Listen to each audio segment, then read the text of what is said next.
All right, good morning, everyone. Monday morning in Telluride, not so bad, right? Everybody's all jolly after Tom's wonderful presentation. So I just want to begin with a little bit of context on the question of measuring compassion, because I, like Dr. Doty, have spent a lot of time thinking about this. How can you do it? What's the most effective and interesting way? And I want to echo Cliff's sentiment from yesterday, which is really the first place you have to start with thinking about this is, what do you want to know? Like, what's your question? Like, figure out what your question is, and that will guide you towards the appropriate measures that you might want to consider in coming up with a story that tells you something about compassion. And, this is all sort of review to everyone in this room. Are you interested in, like, what is compassion? Is it a basic science question? And that's sort of been a little bit characteristic of what I've tried to pursue in the past few years of my intellectual pursuit. How, whom, when, where, why does it occur, right? And a lot of the discussions that we've heard about today, yesterday, tapped into some of this kind of questioning. Interventions, longitudinal studies. How can conditions, context, manipulations, practices, treatments move the dial of compassion? So we learned about some compassion training programs, some exercises, some practices that are thought to boost and or strengthen your capacity for compassion. Do these actually, can we show some qualitative and quantitative shift that occurs as a consequence of engaging in these kinds of exercises? And then finally, there's a clinical question, right? Is there some way that compassion impacts some sort of clinical diagnosis or vulnerability or potential? So where does your question lie? There's more. There's more than this. This is just a really basic overview, brushstroke framing of what we're doing. One way to do this, and again, I'm just going to kind of walk us through a few possibilities, and hopefully this is just kind of germinating ideas for you. What would you do? Think about the studies you've been thinking about already, and what questions would you ask and how? You can just ask somebody, right? How compassionate are you? Very? Not at all. It's not an invalid thing to do. There are problems with just asking people that, right? Mainly, if people think that compassion is a really cool thing to be, a lot of people are likely to say, well, I'm really compassionate, right? And there's some issues around whether that's something you can sort of take home and cook for dinner. You can observe or survey sort of existing indices of compassion. Okay, so Ron Anderson is a researcher that we've worked with at University of Minnesota, and he has sort of figured out from various publicly available measures how to decide how compassionate a society is. How much do people donate to charity? How receptive are people to refugees coming into their country? Things like that. You can sort of come up with some way of defining compassion from existing data. This is just the sort of just ask, find the data that's out there. Now I'm going to go into a next method, and I'd ask you to look at this picture for a moment. Can someone shut down the lights back there? Any more luck? Just for a second. You can turn them off and then turn them on just so they can see. These front ones? Oh, perfect. Okay. So you might look at that, and then I might say, well, use the following scale: not at all, moderately, very strongly describe the experience you had while looking at that picture. Looking at the picture, I felt sad, hungry, anxious, caring, disinterested, like I wanted to help, like I wanted to run away, a lot in common with the banana, like the banana deserved it, angry, content. So again, this is a little bit to push or press the creative process, right? You might have a task and you might look around and go, I don't see another study where somebody has asked the question quite the way I want to, right? You can do that. You can figure out how to ask the question to get at the issue that you're most interested in. Obviously, I wouldn't use the sad banana, although I think that's a fascinating image. But you saw some of the kinds of pictures in Daryl's talk that people use to try to invoke and elicit compassion. People also use videos and ask in real time, what happened and how did you feel? Can we put the lights back on? Another whole class of approaches is to administer self-report surveys, right? So there are validated questionnaires out there that people have published that are reliable in terms of a research question. They've been tested on thousands of people, and we know that they actually get at the construct that we're interested in. Whether it's compassion or not is a little bit questionable because the library of compassion measures is fairly slim. Did we send out the? Okay, so we have put together a sort of first pass spreadsheet that lists the 7 or 8 questionnaires that explicitly try to test compassion. And as in addition to other questionnaires that test aspects or processes that are related to compassion, like emotion regulation, right? Like volunteerism, right? Things that we think are related to compassion, but it's not a questionnaire that says how much do you feel like helping someone when you see them suffering, right? That would be a real explicit, this is about compassion kind of scale. We'll distribute that for you as a resource. The main compassion scales, just to foreshadow that, are one that Yotam gave out yesterday, the Gilbert Fear of Compassion scale. There's a researcher named Kristen Neff, who is sort of the founder of self-compassion. She has created both a self-compassion scale and a compassion for others scale. Older than that is a scale called the Compassionate Love Scale by Sprecher and Fair. Also an interesting version. Several of these have shortened versions because sometimes when you're doing a study, you just don't have time to ask people to fill out 300 questions. You also might consider the fact that on the 43rd question, people stop answering very sort of authentically because they're just like, 117774422, right? It gets hard to keep people engaged in an authentic way. You may also administer survey items that aren't related to compassion at all, but which you think move as a consequence of your compassion study, right? So you're trying to induce compassion in healthcare providers, but you think maybe their burnout, vulnerability or susceptibility to burnout is going to change. Okay. Sorry I'm going so fast, but I just want to leave everyone else time. So I'm going to slide through these 4 ways that you might either use an existing task, and I hope we're going to learn about some of the fun tasks that are out there, or think of your own task. Once again, be creative. Being a scientist is not that different from being an artist. Thinking about how to make a task that tests what you want. Honestly, I mean, you think it isn't. I mean, you think they're different as a young person in your training, but at some point when you're actually analyzing data or trying to ask your question, it becomes very creative. You can do tasks that look at emotion, right? What's the affective experience? What are expressive behaviors, regulation, detection, motor responses, reaction times, attitudes, implicit associations. We'll sort of flesh these out with the next 4 presentations. Automatic dispositional tendencies, explicit choices. I'm going to tell you about one task that I really love because it's a lot of fun, and it gets at this question of what kinds of participants do you want to use, like who do you want to test? And for compassion, there's this fun little piece of the literature that looks at the Olympiads of compassion, right? These people who've meditated on or practiced compassion for 45,000 plus hours in their lives. So we look at them, we look at their brains, we try to figure out what's going on. This is a researcher at Stanford, Brian Knutson. These are a couple of monks and nuns who came from India, who were part of a Science for Monks program, which is wonderful. You can look on Google and learn about it.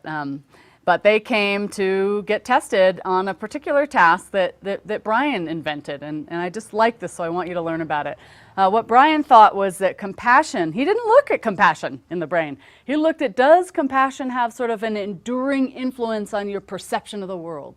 So he, an expert in reward processing, he understands a lot about how pleasure and reward are represented in the brain, tried to use that circuitry to answer a question about compassion. He had people look at faces and he said, look at them with compassion or look at them neutrally, right? That was his instruction. Afterwards, he showed them pieces of abstract art that look sort of like this, just splotches, and he said, how much do you like it? But here's a little twist. Before each piece of abstract art, he either subliminally, which means very, very, very fast, or in a way that you could actually perceive it, presented the faces again, right? He didn't have any instruction, though. You just saw the face and then the art piece, and you were asked to say, I find it very negative or very positive. And what did he find? He found that in the subliminal presentation as well as in the conscious perception presentation, if you paired a abstract art with a face towards which the person was supposed to be neutral, like, meh, I'm just looking at this face and acting like I don't care about it, versus an art piece where that followed a face towards which they were supposed to extend compassion, which is I really feel something towards this face, people liked the art better, okay? So they didn't even know they had seen these faces again. They didn't really remember which faces they had been compassionate towards or neutral towards, but it totally impacted their understanding or approach or sentiment toward a unrelated subsequent thing. And his argument is that this is evidence of compassion carryover, that being compassion sort of impacts your life in this positive, enduring way. Yeah? Yeah. Did he use different pictures for faces, like different emotions in the face? No, they were all either sad or neutral.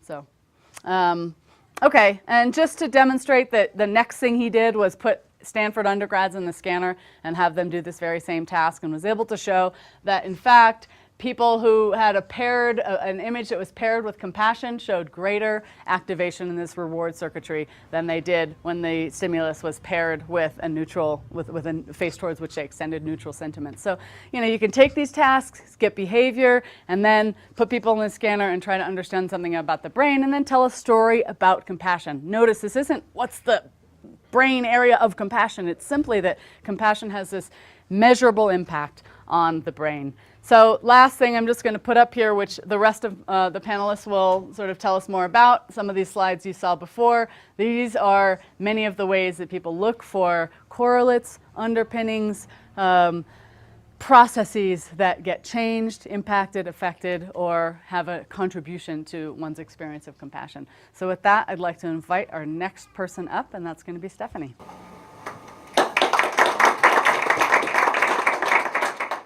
So I'm going to start by showing you this complicated model that I ended yesterday's talk with, where I showed you how you can think about a general integrated system for stimulating compassionate or caregiving motivation in individuals. And the reason I'm showing you this as opposed to taking things through step by step is to highlight how important your conceptual understanding of what it is you're studying is. And so I couldn't even think about measuring compassion until I had a sense in my mind of how I was defining compassion. So it's just a basic feature of how we know what we know, and you know, especially if you're a psychologist, this will make sense. But what we do is we start with a construct, and what's important, as I told you, I made a link between this map and the underground in London, where remember that you're sitting in the train and you see things in a linear fashion. It's a way you can understand what stop to get off at, but it does not map on to what's going on in the real world in terms of where you're going, in terms of your location in London. The same's true with this model and the way I presented the brain regions. So what I didn't highlight or emphasize is the bidirectionality between all the different regions, and the impossibility really of being able to nail down every last causal sequence of everything, and really the futility of it. And what we're trying to do is create an understanding that suggests new insight into compassionate motivation. And if we're right about the understanding, then our data will provide evidence that's consistent with that understanding. If we're wrong, the data will say something that's inconsistent, and then we'll improve our map or our understanding. So it's really important to understand that this is just a first pass over the way these things could come together. But again, this is grounded, all the pieces are grounded in large literatures that rest on the integrative and the integrative work of other neuroscientists. So this isn't, you know, somebody putting pieces together randomly. But again, this is how I think about the model for how you go from perceiving need in someone else to engaging in helping behavior. What I do when I think about measuring compassion is I test the implications of this model. So let's just start with what some of those implications are, and then we'll go to how you might measure these different pieces of the system. So one of the implications of this model is that if you have compassionate motivation or something driven by the hypothalamus that is causing this genuine concern and desire to help, that it cannot lead to the helping response without first down-regulating or decreasing the competing motivations, right? The competing motivation to run away, to avoid the stress. So if you think about the animal model, there is a war that's going on between stress responses and avoidance motivation on the one hand and this helping behavior on the other. Well, what we know from that model is that to activate one is to deactivate the other and vice versa. So one of the things we might expect then from a model like this is if we see compassionate motivation, one of its signatures will be that you see lower levels of stress, for example. But let's get to, actually before I get to the final part, let me just really be clear about the role of oxytocin and potentially other affiliative hormones. The animal model suggests that these hormones aren't the cause of the helping behavior or the compassionate motivation. This is really important to understand. The animal models show that they increase the chance that the hypothalamus is going to be driving the helping behavior. So they increase the salience of these compassionate or caregiving motivational systems, increasing the salience of it, but are not necessary for it. So for example, if you take animals and you make them feel safe and not threatened, and they have exposure to pups over a prolonged period of time, if you take virgins that would normally cannibalize the infant or the pup, and you just expose them over time so they become familiar, calm the organism down, calm the animal down, then caregiving will be the natural response. Right? So virgins, juveniles, male juveniles, all show the same thing. If you get rid of the amygdala response or the threat response through lesioning these brain areas, you will find rapid caregiving behavior. Okay, so what's critical about that is that this isn't dependent on female hormones, pregnancy hormones, is it? But what the hormones do is when they're released, something like oxytocin, theoretically is activating and making salient, making it easier to activate the hypothalamus. So the onset to caregiving is there's much less time. So the pregnant animal then who has the infant or who gives birth is now going to rapidly take care of the pup as opposed to be afraid of the pup. Okay, so that's the role of the hormones. That's why relationship variables which have the same hormonal signatures as what we're talking about in animal models. So human relationships are characterized by hormones such as oxytocin, neuropeptides such as oxytocin. And the neuroendocrine basis of close relationships is identical to what we're talking about in these animal models. But we're not suggesting that neuroendocrine basis is compassion or causing compassion, but maybe providing the conditions, the fertile ground for compassion. That distinction makes sense? It's classic moderating versus mediating argument. Sure. In terms of what you identify as the situational variables and the individual difference variables, because just the examples you gave for like maternal experience and so on, they seem to me to be individual difference variables. Well, you could look at it either way. I call it situational because because any given individual could go through a parenting situation. Any given female could have a baby. So that's the only reason I put it. But it doesn't matter. I mean, you could put it as an individual difference variable if you wanted to. Okay. Because when I saw situational, I was thinking also of situational variables that might intervene between the motivations and the responses, the outcomes. in terms of within the broader environment rather than within the individual. Right, and I agree with that. In fact, that's why I put other forms of interdependence. I'm considering maternal experience as a sort of endogenous interdependence, that situation where the reproductive fates are linked between two individuals when you have a baby. But In terms of response, the factors that might moderate the impulse, the motivations, that the factors, situational variables that might external. right, and that's why I said and other forms of interdependence. So what I mean by that is situational instances like being in an earthquake together or something like that. That the situation can coordinate those outcomes, those fates. Variables related to the individual as well as to the circumstance. Yes, yes, yeah. You can't ever take the individual really out of this, and it's all right. Quick question. So if I understand correctly, with the animal model, the introduction of oxytocin leads unrelated mothers to, or not mothers, but virgins to care for the young. Yeah. But it almost seems contradictory to what's found with humans, where oxytocin toward an outgroup. So you could think of the unrelated pups as outgroup, right? So it almost seems like it's opposite of what happens in humans. The oxytocin heightens the outgroup distancing. This is a really interesting question, and one that maybe we can talk about in a little bit, because it's really complicated. It's something I don't have an answer to. It's interesting to think about how is oxytocin stimulating aggressive behavior. Yeah. Did they measure vasopressin? Vasopressin is a closely related cousin to oxytocin. They bind to one another's receptors.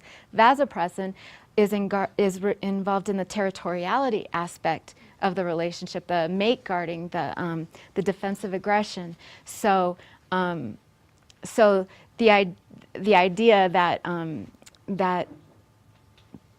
that we know enough at this point to speak to your question is, but it's a really fascinating thing to think about. But again, I'd be happy to speculate later.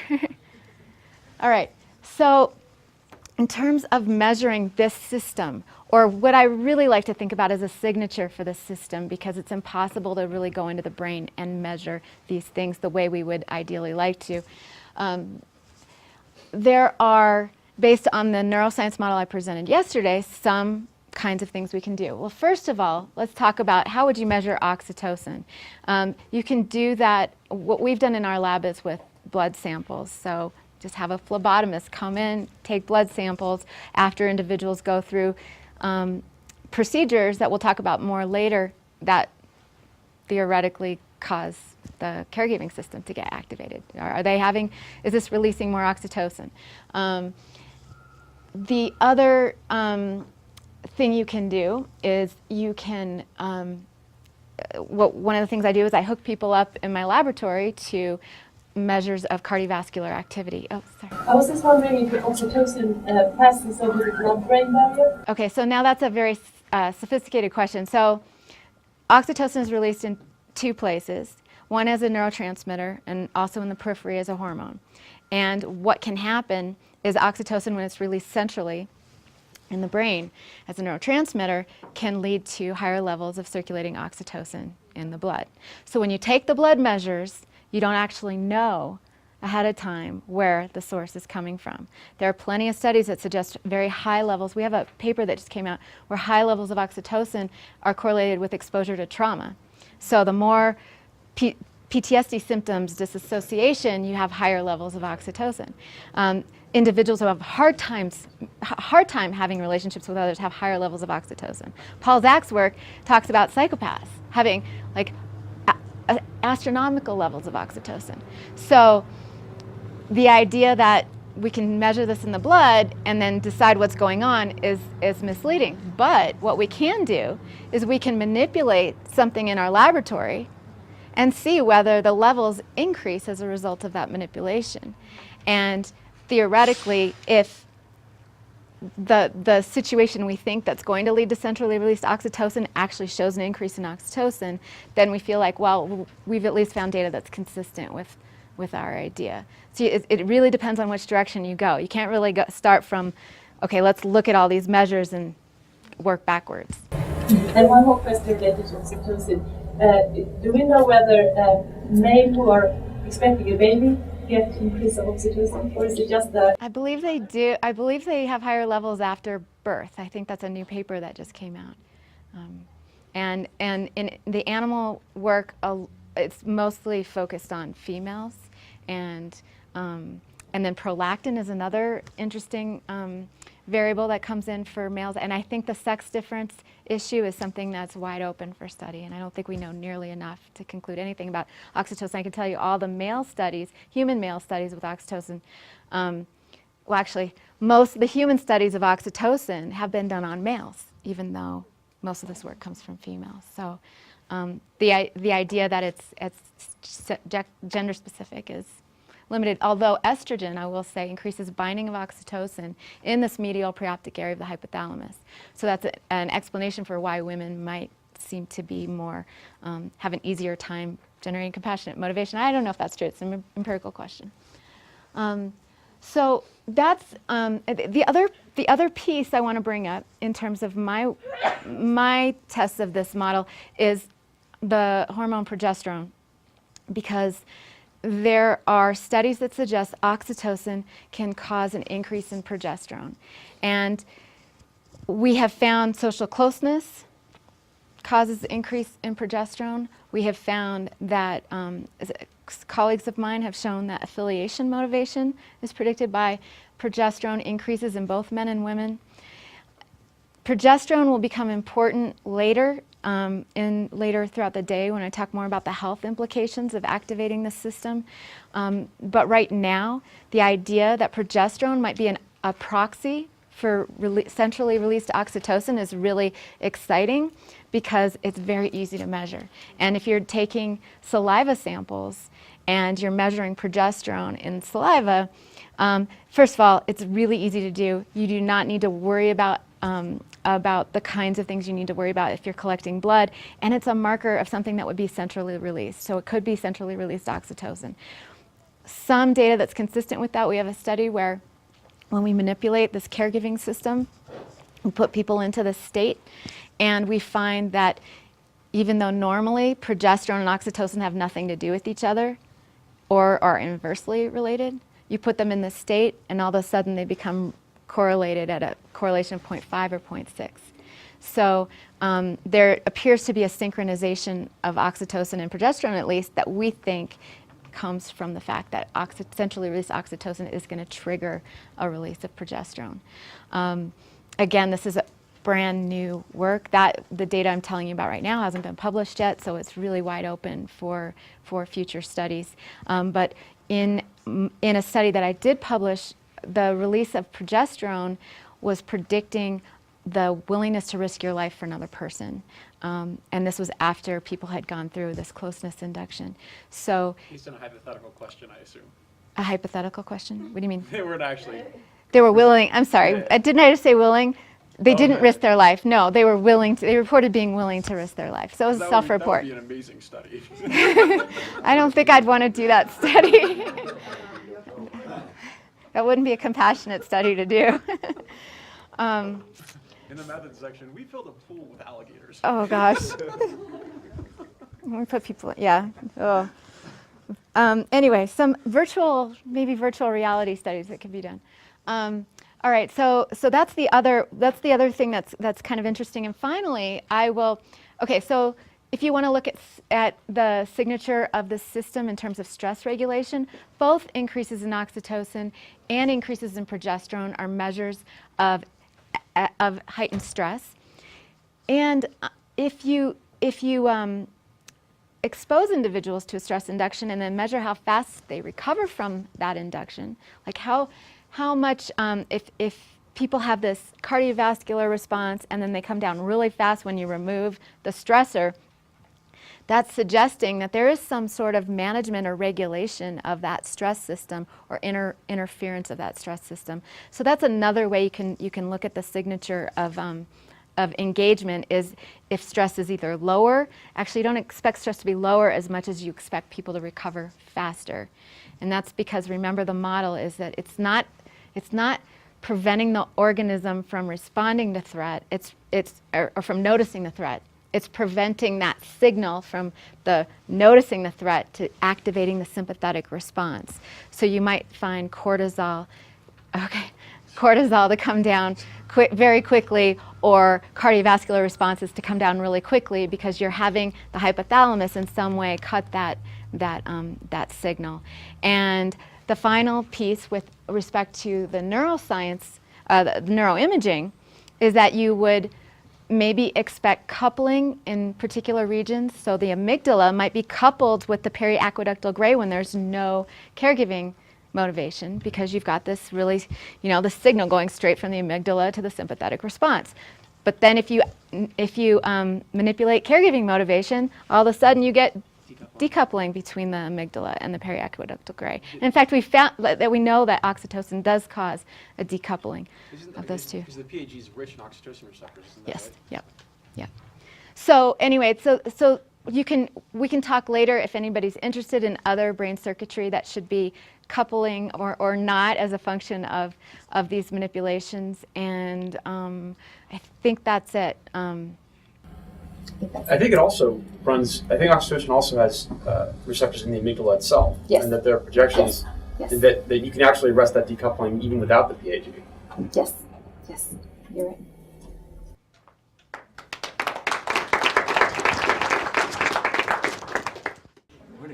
So I realized I didn't talk much about myself and my background.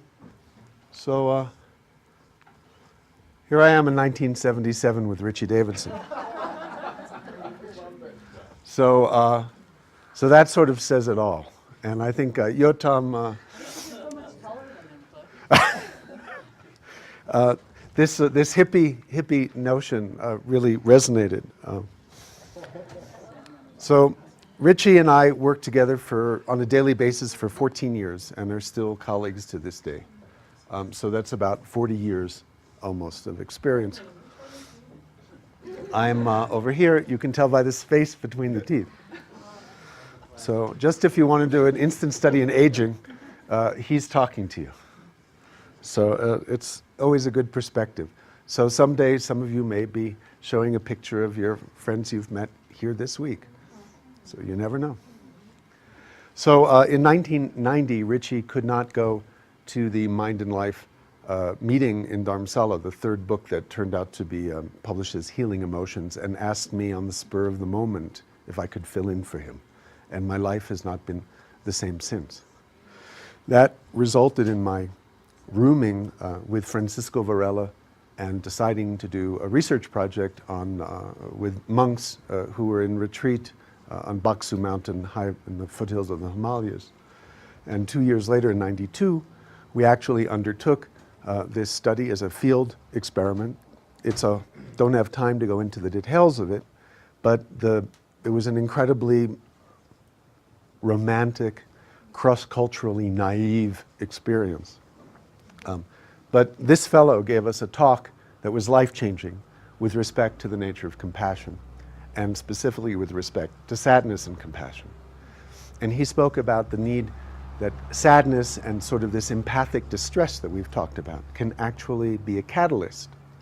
But when one is generating active, engaged compassion, one actually has to kind of manifest and embody a positive regard for the situation in which the suffering is involved. You cannot be defending against it and pushing it away. So that's going to frame the empirical results I'm going to talk about. There were so many issues with the study that we did, the field results, that we couldn't really publish them, but we certainly could be inspired. And we have many hours of extraordinary dialogues. Alan Wallace was our translator, and he speaks Tibetan with a Lhasa accent. So we really had a translation of worlds because he'd been a monk with these guys for 14 years. And we were able to engage in conversation. But of course they said, you want to know what goes on when you meditate? Meditate. What's with this? So in terms of research, there are sort of two questions. One is, what do people do when they meditate or practice compassion? And we've been thinking about brain activations or whatever. There's this very specific modeling that might be active in specific helping behaviors. But when we just have a person engaged in a practice like you've been doing here, every one of us is doing something slightly different. It's sort of asking, how do you play the violin if it didn't make any sound? It'd be very difficult to come up with a good answer. So the question that we focus on is, what do people do differently? Because they've had this training, and that's sort of, I think, the main thrust of a lot of the research that people are interested in doing. So we actually undertook a longitudinal study with Alan Wallace 12 years after this experience with these monks, and we began working on this 10 years ago. This is called the Shamatha Project, and it had 4 specific aims. Can attention be trained through focused attention meditation practice? Can training in loving kindness and compassion support the development of attention and improve emotion regulation? Are improvements in attention related to psychological function? It's one of these ideas that we've talked about, the natural emergence of compassion with a calmer mind. You diminish the threat system, you have stable attention, maybe your pro-social motivations simply come to the fore and you're able to perceive how you can be of benefit. And then this is going to take us for the next 15 years, so it'll be a 25-year project. What are the subjective, behavioral, neural, and physiological correlates of such training? So we actually advertised in Buddhist publications, and we got 142 applicants who were willing to be in a 3-month longitudinal full-time retreat training. This is not an 8-week, 2-hour-a-week intervention. This was a 900-hour intervention. In fact, we tested people for upwards of 50 hours, twice the length of time people are in MBSR. So we actually found 60 participants all over the world who are willing to be randomly assigned to one of 2 3-month-long retreats taught by Alan Wallace. We created 2 matched groups that were matched on all these variables. We even shipped laptops to people so they could turn their bedrooms into cognitive science laboratories before they knew which group to which they had been assigned, so they could be matched on various perceptual response inhibition cognitive variables. And we randomly assigned them to retreats that happened about in 2007 in the spring and fall. This is a work in progress talk, and it's already 6 years later. So we flew the control group, who was a waitless control group, to the retreat center, and they lived for 6 days in the same climate, same environment, same altitude, same food as the retreatants. They were tested in the same way.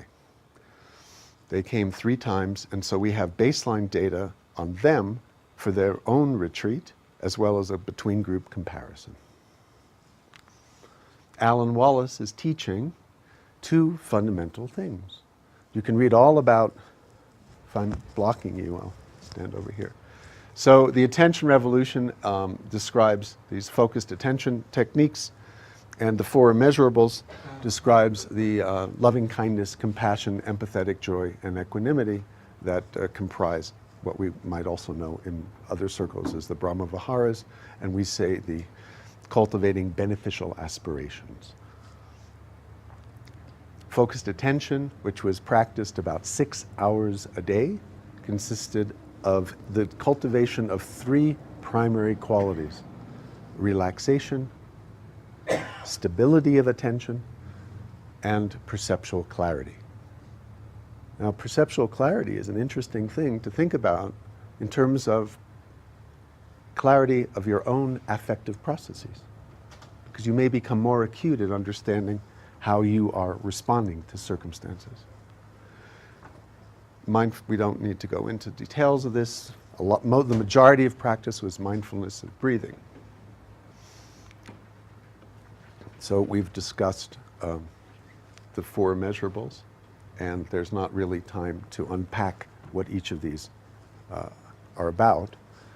The sense of equanimity really is the cultivation of an understanding that those near to you and those far from you are equally deserving of your sense of goodwill, compassion, and genuine wish that they be free from suffering.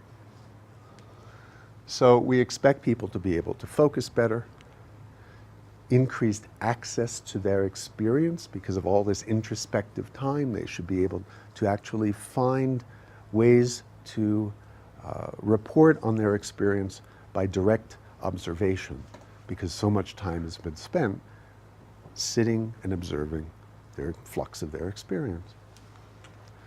We also expect faster recovery from provocation and ultimately a diminution of destructive tendencies. Now, how might we measure that if we're not going to sort of throw people to the alligators and see if they're going to rush to help? Well, we have a whole bunch of assessments in this project.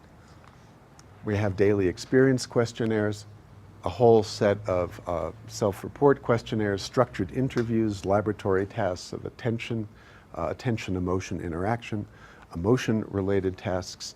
We have physiology during meditation, and we look at some biomarkers. We have EEG, autonomic measures, startle responses, performance on the cognitive tasks, facial expressions of emotion, self-reports, thematic analysis of these interviews, biomarkers. We're following people at 5 months, 15 months, and with new funding from the Templeton Foundation, we're going to be doing a 6-year follow-up. 6-year follow-up will also consist of second-person interviews. If you really want to know how I'm doing, ask my wife. Or Joel. So this is the Shambhala Mountain Center in Red Feather Lakes, Colorado, up in Poudre Canyon.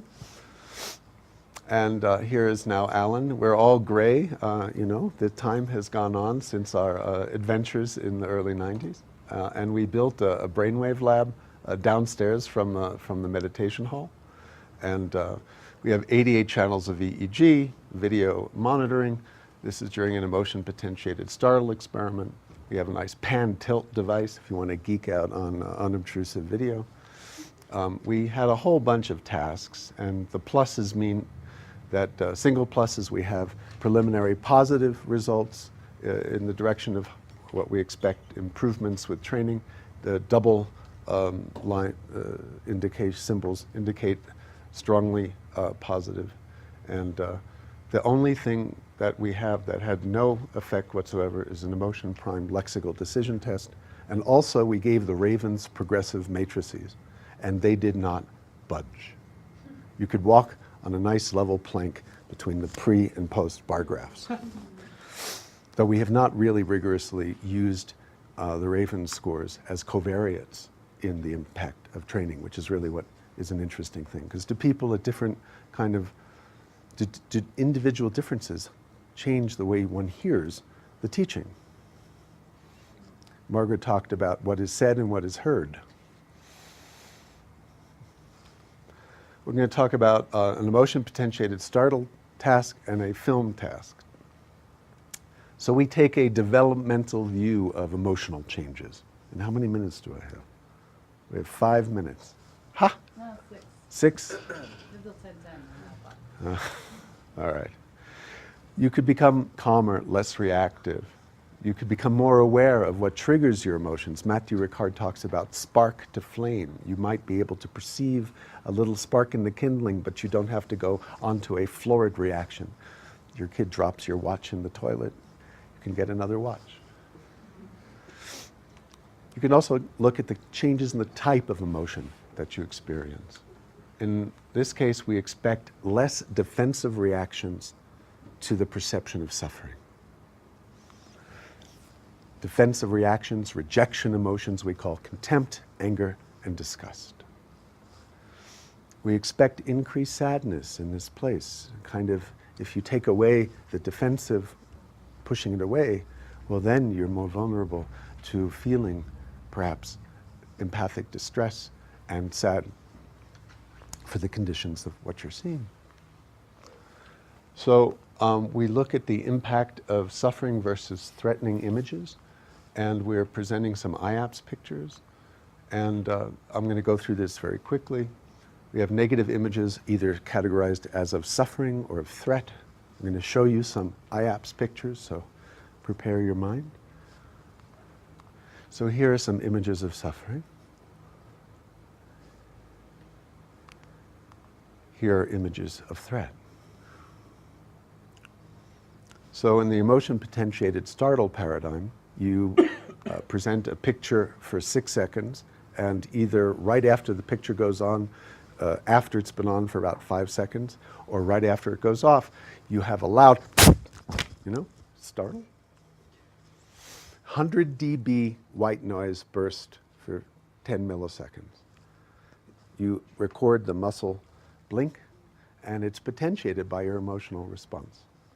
So what we find is after training, the retreat group shows a significant increase in the amplitude of the startle to the images of suffering, and there is no change in terms of their response to images of threat. This is relative to neutral amplitude, a neutral stimuli. The control group shows no change with respect to suffering, but actually a significant increase. The threatening stimuli have become more threatening. These are not the same pictures. They're equivalent pictures. So this suggests increased engagement with suffering as a function of training. How do you explain the increase in threat? People, didn't like the experiment. Oh, I see. They're going in it again. Yeah. The stimulus is happening a second. Is it telling that you didn't see that response in the retreatants, or the ones that did the retreat? It may be telling that they're more engaged in this egocentric position of the suffering, and they may, in the threatening position, see it's a snake. It's actually on a computer.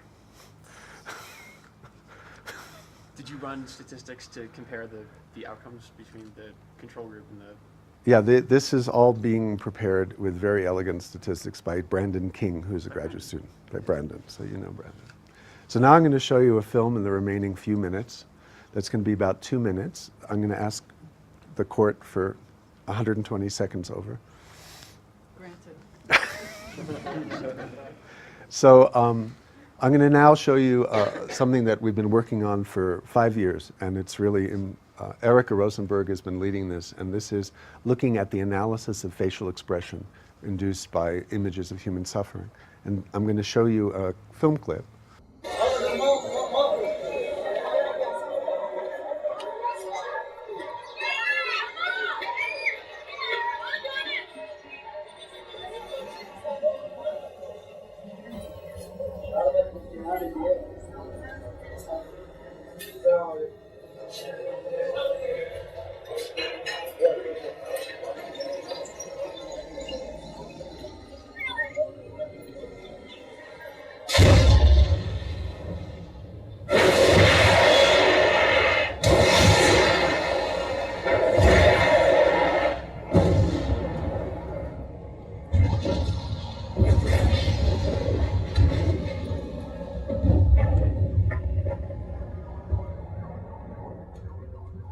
War happens and the fighting starts, it's kind of like we're pumped up, motivated, ready to go. It's the ultimate rush, because you're going into the fight to begin with, and then you got a good song playing in the background, and that gets you real fired up, ready to do the job. You can hook your CD player up to the tank's internal communication Charlie box, so that way when you put your helmet on, you can hear it through the helmet. This is the one we listen to the most. This is the one we try when we can kill the enemy.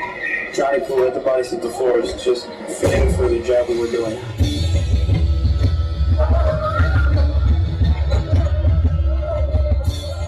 Because we're not. Who's the enemy? This was a lot more real and true than just a video game. A lot of people thought it was just me, oh yeah, look through the sight and shoot. No. A lot of this is face to face, and especially riding by after some of the bombs that went off and seeing all the people on the side of the road bloated up and just all the smells around you. I mean, from the people lying dead, rotted, and it's a lot more gruesome than you think. We called in with some artillery and some napalm and things like that. Some innocent women and children got hit. We met them on the road, and they had little girls with noses blowing off and like husbands carrying their dead wives and things like that. That was extremely difficult to deal with because you're like, shoot.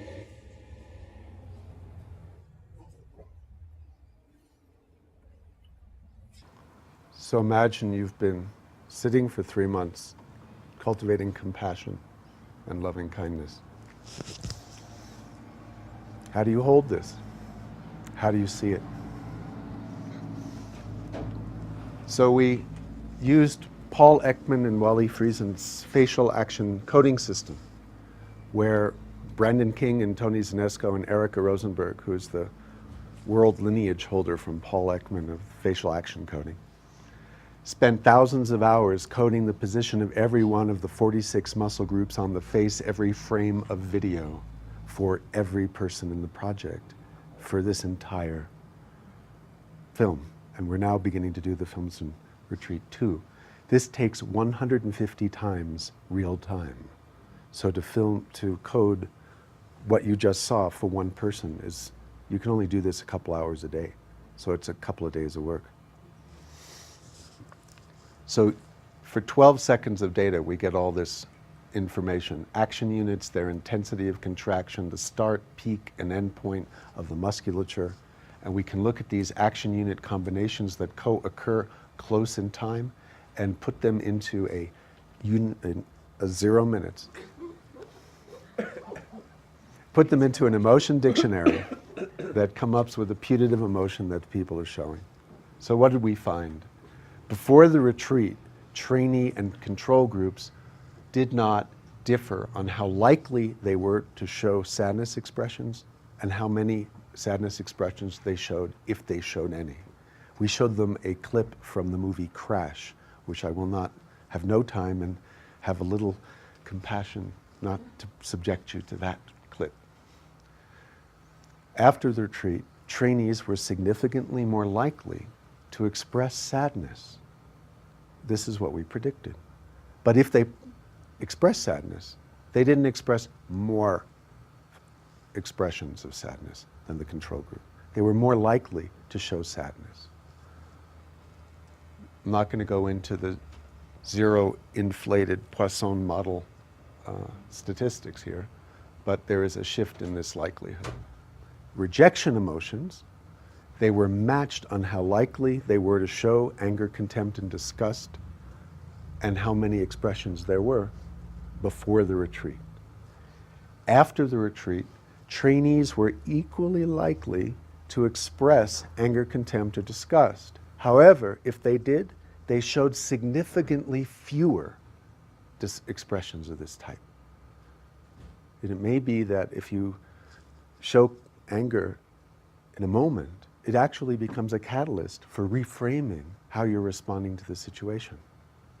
For instance, those soldiers at the beginning, they're heartbreaking at some level, but they really could piss you off. Now we're going to get pumped up, ready to kill the enemy, but perhaps their suffering, that is their only coping mechanism. Did you look at the expressions of anger and so on relative to the two types of violence, in other words, the soldiers as opposed to the people who were? So we actually did do that, and it's very complex. And I don't have time to go into it, but we did break it down by content. And interestingly, for the retreatants, when some of the soldiers are talking, they show more rejection emotions. They actually report embarrassment when they see the soldiers. Yes? When you see the soldiers, couldn't you also be angry and disgusted at the regime that's... Yes, this is why you can't just interpret it one way or another. You absolutely. So, we asked people to say whether or not 5 minus, I'm on the whole. The story ends, we asked people to rate their emotions. And what we do, Sorry, question. This is the end. Part of the job. What we do is we ask them, are they reporting sadness when we see the facial expression of sadness? And the retreatants do not report they're sad. They report higher sympathy, and they report higher distress.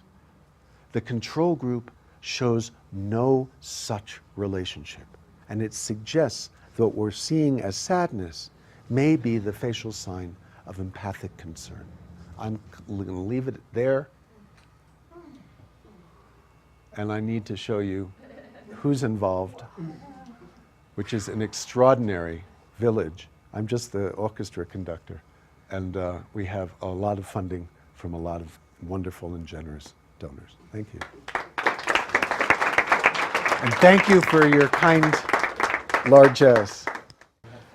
So I realized that yesterday I forgot to kind of introduce myself a little bit. I'm come from a background in psychology and philosophy.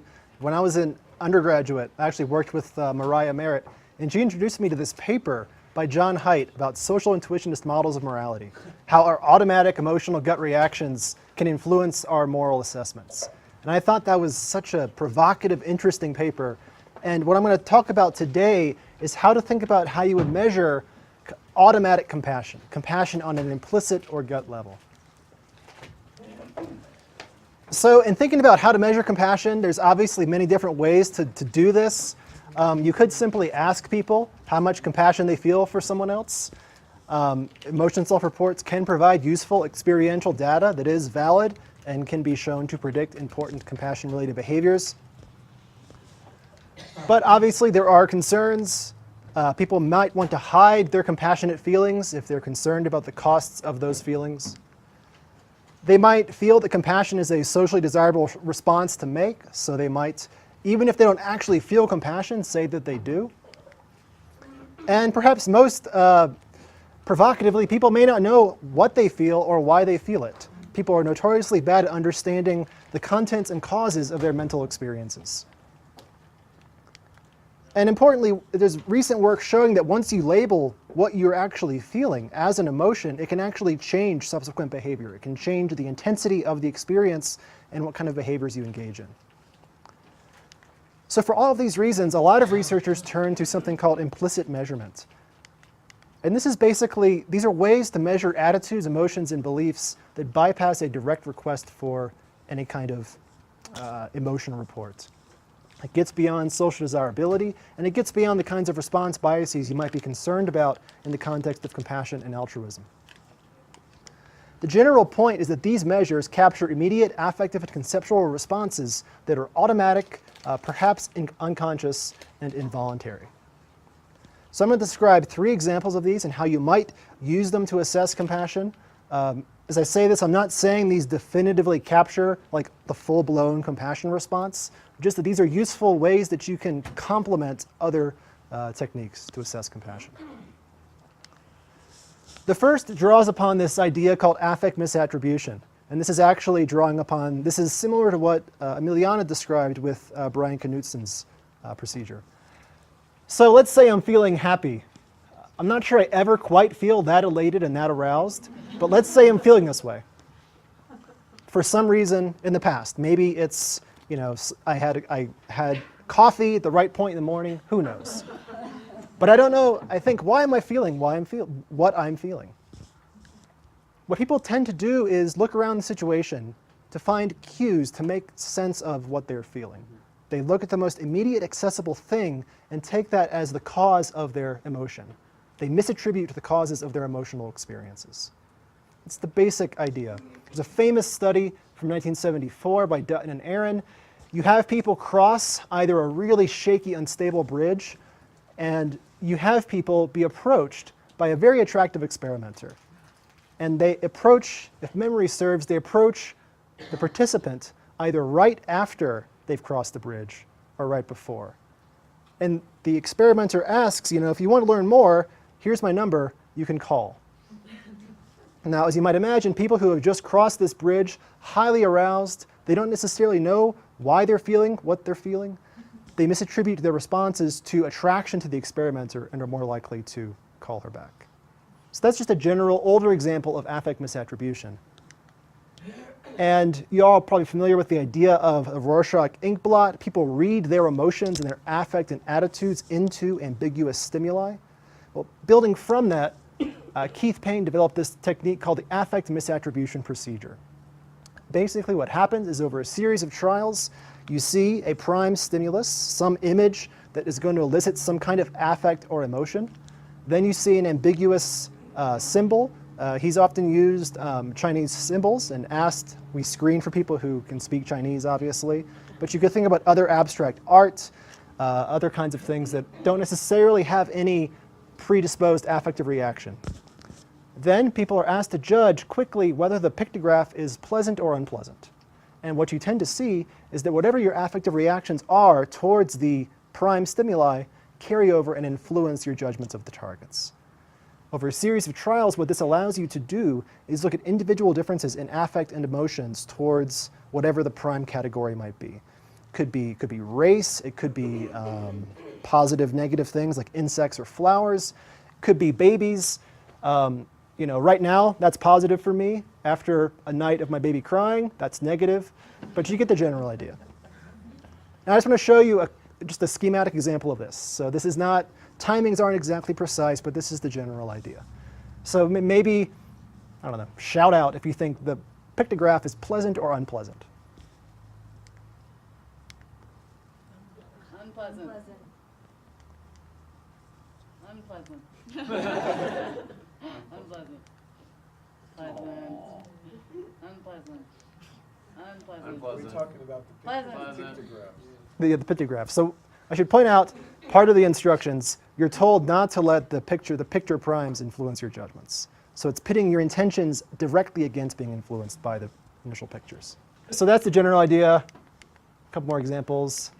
The general point, this can measure individual differences in emotions and affect towards social stimuli, things that might have relevance for understanding compassion and altruism.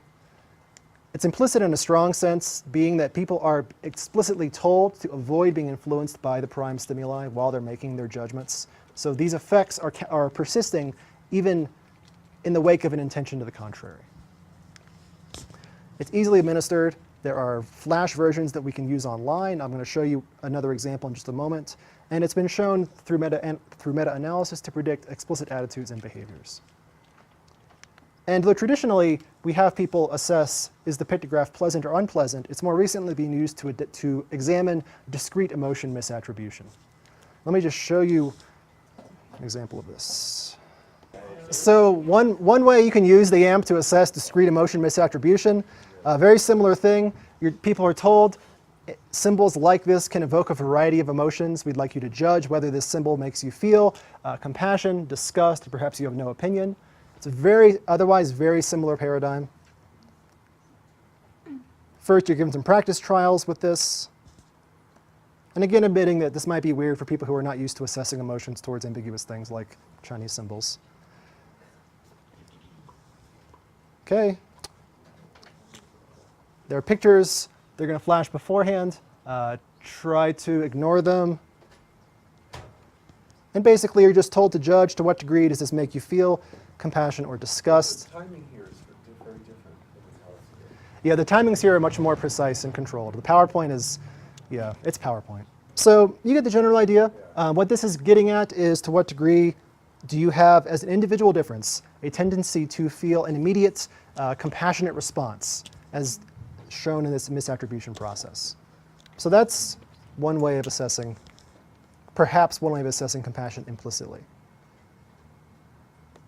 Now another way that perhaps is more well known, and this is just repetitive, I already described that, the implicit association test. Briefly, I just want to describe another measure. This is the implicit association test, the IAT, perhaps the most well-known implicit measure of attitudes and beliefs. It's been widely used to look at implicit political attitudes, racial attitudes, consumer preferences, very influential.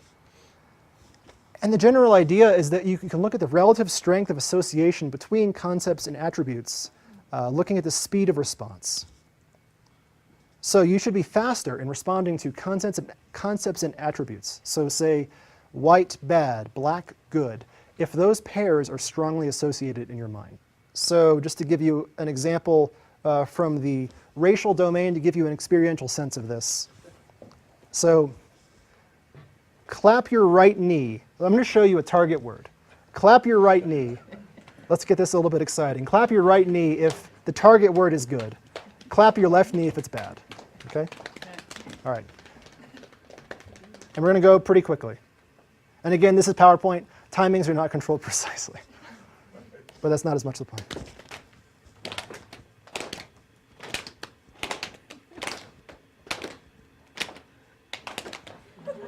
Okay.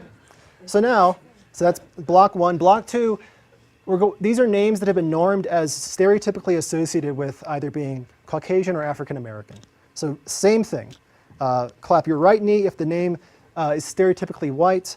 Clap your left knee if the name is stereotypically black.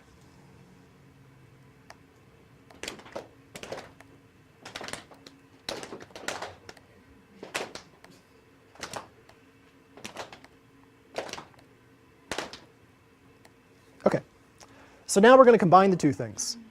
So if the name in the center either is a stereotypically white name or is a positive attribute, clap your right knee. If it is bad or a stereotypically black name, clap your left knee. Everyone clear on the instructions? Well, we're going to have all combinations. All combinations. Yes, we're going to have both ways. No judgment here. We cross all possibilities. Okay. This conference is sponsored by David Duke. Next time, present the output. Yeah. There's some privacy affairs.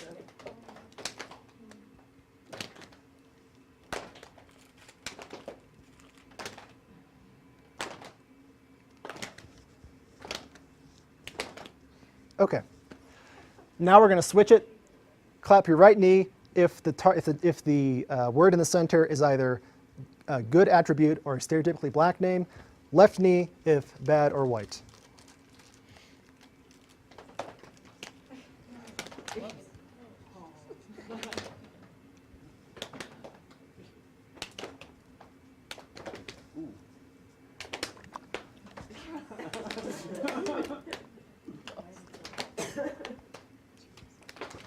All right.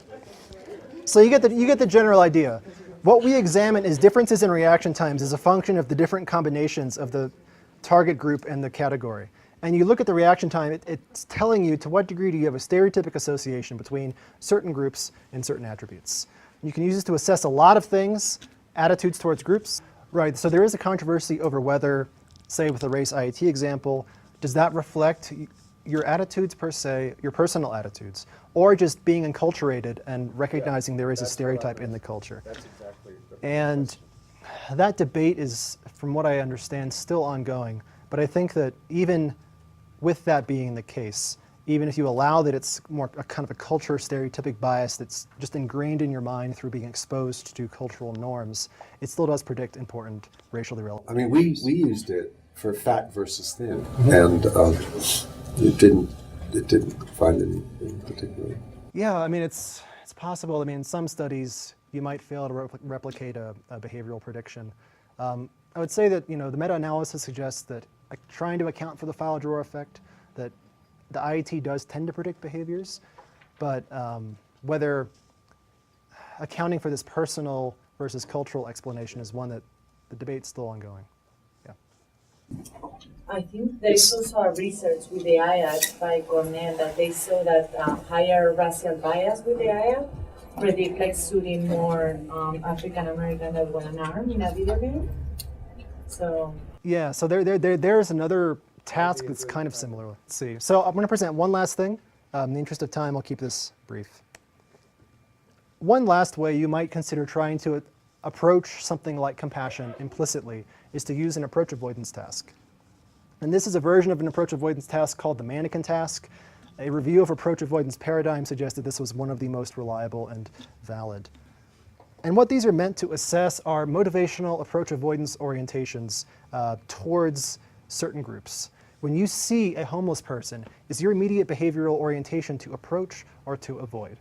To the degree that compassion might be thought to involve an approach motivation, it doesn't involve this defensive threat avoidance response. You might think that we can use a task like this to capture part of the behavioral sequence of compassion. The way this works, the mannequin, this little stick figure, randomly over a series of trials appears above or below this center figure. And you're instructed to move it, and you, with a series of key presses, move it either towards or away from the stimulus as fast as you can. What we look at is your reaction times to follow those instructions. you might think that if you are feeling a state of compassion towards this individual, you would be faster to approach, slower to avoid. One study found that impulsive avoidance of pictures of AIDS patients correlated with IAT attitudes towards those patients, suggesting that what we're tapping into is a more impulsive, implicit avoidance response. It doesn't require you to say that, when I think of AIDS patients, I'm going to avoid them. And they find that behavioral intentions didn't correlate with this. The explicit self-reported behavioral intentions didn't go along with IAT or with this impulsive avoidance on the approach avoidance task.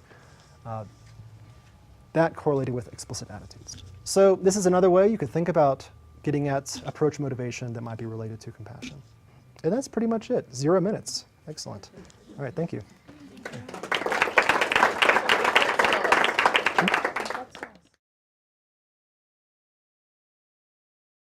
All right, so this is a impromptu skit. Basically, this is a paradigm that was used in a study by David DeSteno and Paul Condon. It uses what's called the hot sauce task as a way of measuring an important outcome of compassion. So basically, imagine I'm the experimenter, and the three of you are in front of computers. You're doing a little anagram. I think it's an anagram task or a math problem task. Trying to solve as many problems as possible. And I have money to pay the participants as a function of how many we do. As a function of how many we do. But I don't have enough money in my envelope, so I have to go get more money. So when I leave, apparently I'm totally gone for the time being. The cheater is actually, so she's cheating. She's not getting all the problems right, and she I'm reading things off my hand. Sorry, Yeah, that's got not it. really what they did, but. So I come back, and then Emiliana tells me that she's done all the problems. Also, I should point out, while she's gone, she shreds all the tests. So I have no way of catching the fact that she's cheated. But clearly, the other participants in this study see the fact that you've cheated. So yeah, you're very proud of yourself. So yeah, basically, then what happens is that Gael starts crying. Wait, let's do the hot sauce first. Oh, the hot sauce first. Yeah. Got it. All right, so imagine they all. Then there's a taste test part. Oh, right. So I administer a taste test questionnaire, and it turns out that you apparently really dislike hot sauce. Yep. You hate hot sauce. You hate spicy things. So the key DV later on is whether Cliff, as the punisher, decides to give Emiliana hot sauce to taste. A lot or a little? Yeah, what we're measuring is grams of hot sauce that Cliff, as the punisher, gives Emiliana to taste, who hates hot sauce. And imagine this is like one of those like triple XXX hot sauces, blowing into space, that kind of stuff. Really extreme. We should. So. Okay. All right. So. Study. Right.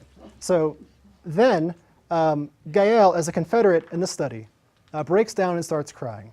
Apparently, her brother is really sick. Right. This is meant to induce compassion, and they measured. Now we're back to doing the test again. We're new subjects. Right. Emiliana still is going to cheat. Just three of us. So, well, there's two. Now There's only two because yeah. Gael's a Confederate. Right. So we're doing the test. So was the cheater was a Confederate too, though, right? Yeah, I'm a Confederate too. So there was one actual. There was two actors and there was one actual participant. She was the first time around. It didn't matter. She acted as one. It didn't matter. Second time around now she's crying and I'm cheating. And now the idea is, will Cliff, having seen Gael broke down crying, will he decide still in his role as a potential punisher to administer as much hot sauce to Emiliana, the cheater?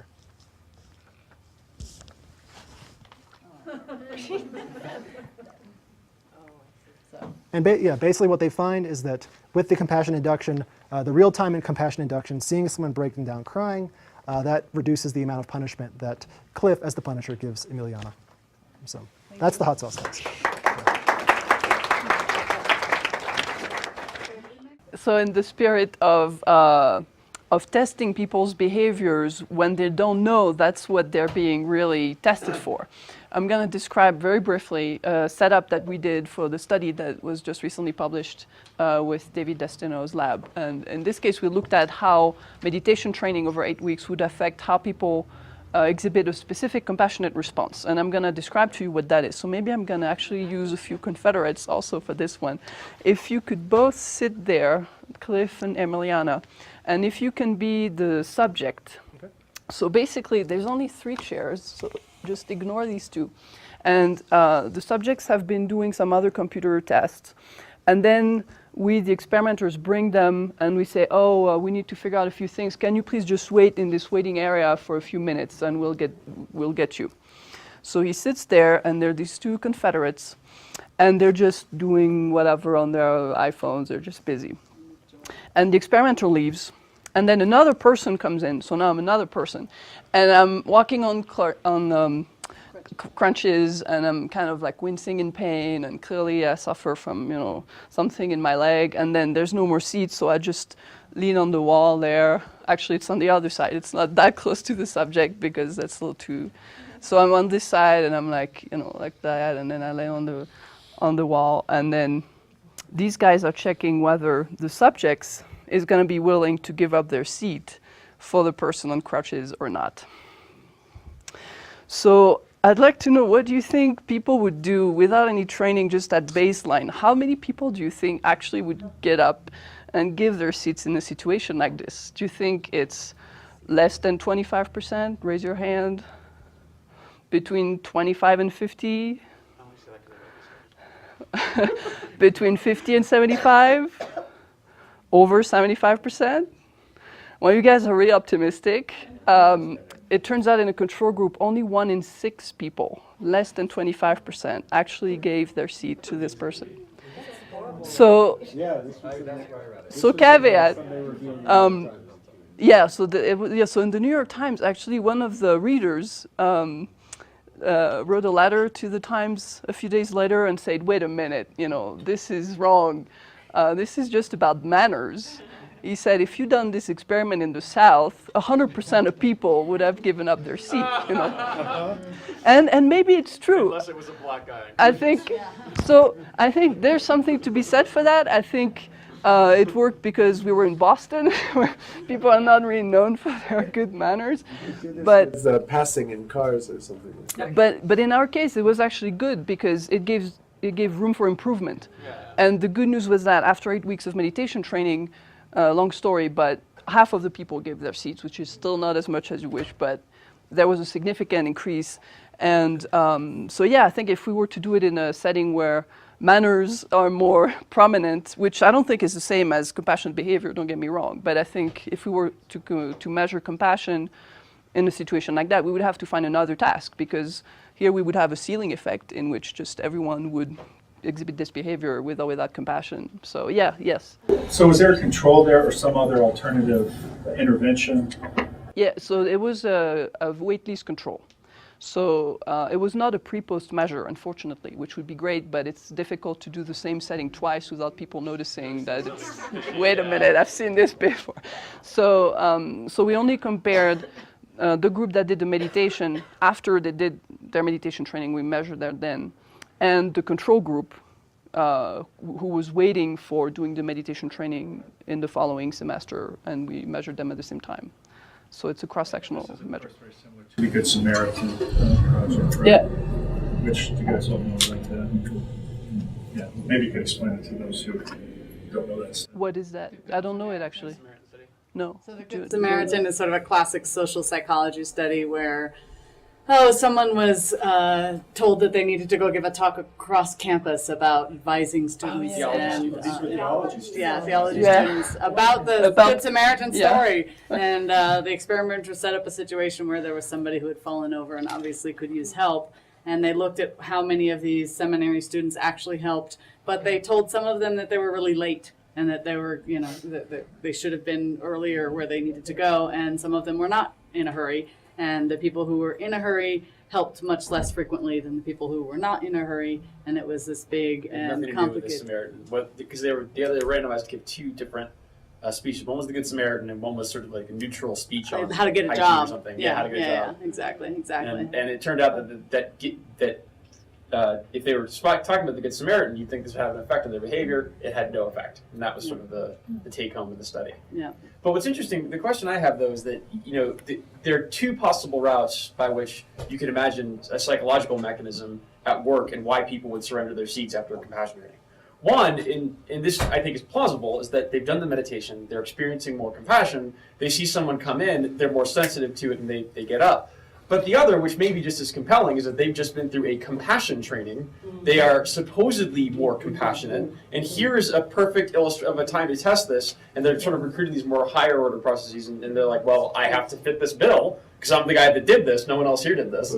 So the answer to that is that we actually had two different groups doing meditation training. One was doing compassion meditation, but the other one was doing just mindfulness training, like mindful attention to the breath and to thoughts. And both groups showed improvements, right? Both groups showed an improvement, although, because the small numbers, we can't say whether there was a significant difference between the groups or not, just because our number of subjects was very low. What does it look like by eye? It doesn't look like anything. It's like there's only 5 subjects versus 6. I mean, But but another explanation that's possible, it's also an increase in attention to your surroundings. Sure.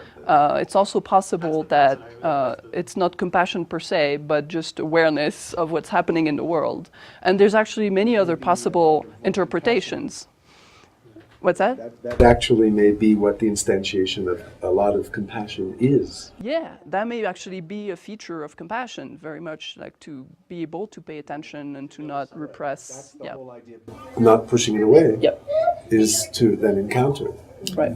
So this is not, I wouldn't say this is a measure of compassion. I say it's a measure of a particular behavior that we consider compassionate, but the motivations can have been, different things. It may be due to different mechanisms. So it's really just the first attempt. But I think the feature here, what's interesting is that people don't know they're being tested for this at this moment. Like they think they're in between lab tests. So potentially there's less of an expectation effect or, what they think they're supposed to be doing, et cetera, et cetera. Okay, I think we kind of have to pull the plug on this panel because it's gone way over time. Yeah. I know there's so much rich and interesting stuff to talk about. It's really fun. It's really relevant. I hope what you walk away with is that there's such a wide universe of possibility and that there is value in, I will address your issue in 1 second, there's value in choosing to do more than one task, measure, et cetera, in whatever paradigm you elect to do. So what did you want me to do?